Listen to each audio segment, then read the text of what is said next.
व्यभिचार जैसे बुरे कामों से दूर रहना चाहिए। मत्ती 4:2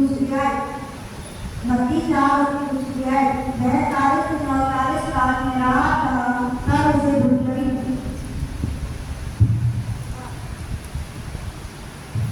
अब आपने मेरे साथ निकाल लीजिए, मत्तों से उसकी चोरी है, जंगल में 40 दिन तक शैतान ने उसकी परीक्षा की और वह पशुओं के साथ रहा और स्वर्गदूत उसकी सेवा करते रहे।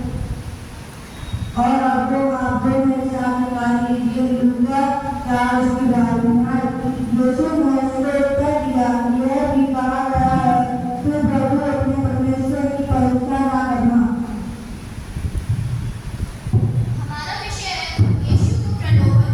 प्रभु यीशु मसीह यूहन्ना के द्वारा यरदन नदी में बपतिस्मा लेकर पवित्र आत्मा से भरकर 40 दिन और 40 रात बियाबान में भूखे और प्यासे रहे। वहां उन्होंने शैतान की शक्ति पर विजय पाने के लिए लगातार दिन रात परमेश्वर से प्रार्थना करते रहे। 40 दिन के बाद जब वे बियाबान से वापस आए तो शैतान के द्वारा उनकी परीक्षा ली गई। परमेश्वर की सामर्थ के द्वारा प्रभु यीशु मसीह ने शैतान को परास्त किया। जिस प्रकार जीसस क्राइस्ट ने परमेश्वर की सामर्थ के द्वारा, परमेश्वर के वचन के द्वारा शैतान को अपने ऊपर हावी नहीं होने दिया, यह वचन जो अभी आपके सामने पढ़ा गया, ये हमें सिखाता है कि हमें हर समय अपने परमेश्वर के निकट रहना चाहिए। ये हमें सिखाता है कि हमें हर समय प्रार्थना में लगा रहना चाहिए, क्योंकि प्रार्थना के ही द्वारा हमें सामर्थ प्राप्त हो सकती है और तमाम लोग, लालच, घमंड जो शैतान के हथियार हैं, इन पर भी हम विजय प्राप्त कर सकते हैं। प्रार्थना हमारे जीवन का एक जरूरी हिस्सा होना चाहिए, क्योंकि जीसस क्राइस्ट ने कहा है, जागते रहो और प्रार्थना करते रहो ताकि तुम परीक्षा में ना पड़ो। यह जो 3 वचन अभी आपके सामने पढ़े गए, यह इसी बात को दर्शाते हैं। परमेश्वर इस वचन के पढ़े सुने और समझे जाने पर आशीष और करते हैं। आमीन। मेरा विषय है गोलियत की चुनौती। इसके लिए आप सभी निकाल लीजिए पहला शमूएल उसकी 17 अध्याय उसकी 16 आयत। पहला शमूएल उसका 17 अध्याय उसकी 16 आयत।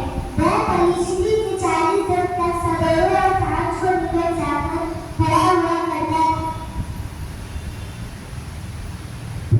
ये जो वचन आपके सामने पढ़ा गया, उसका अर्थ है हमें मुसीबत और परेशानियों का डटकर सामना करना चाहिए और उन पर विजय प्राप्त करनी चाहिए।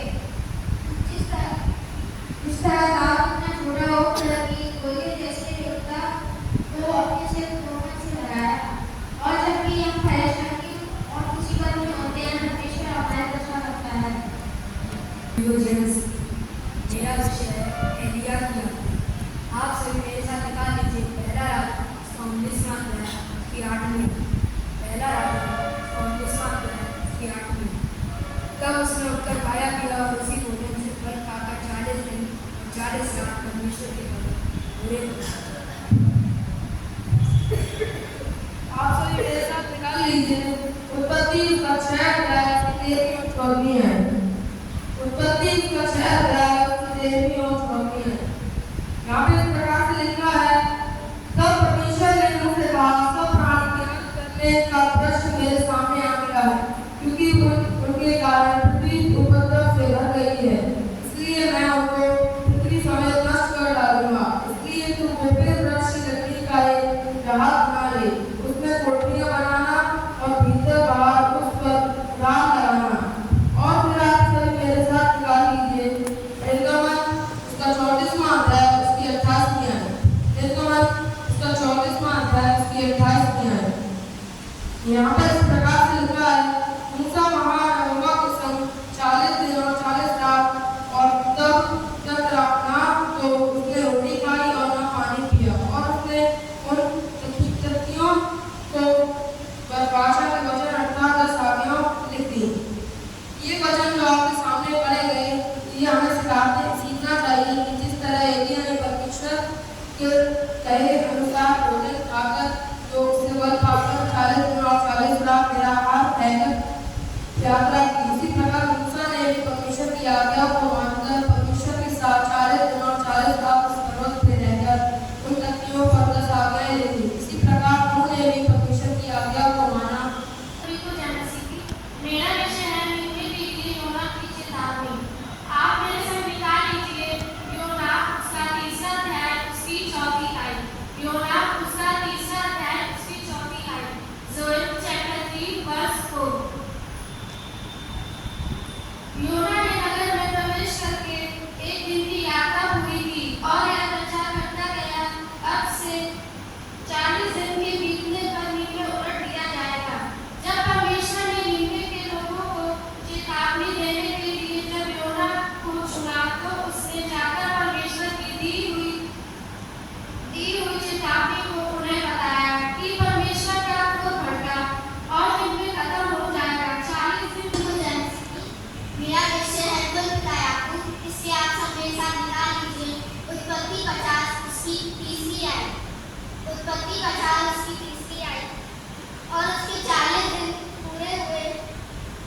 माइक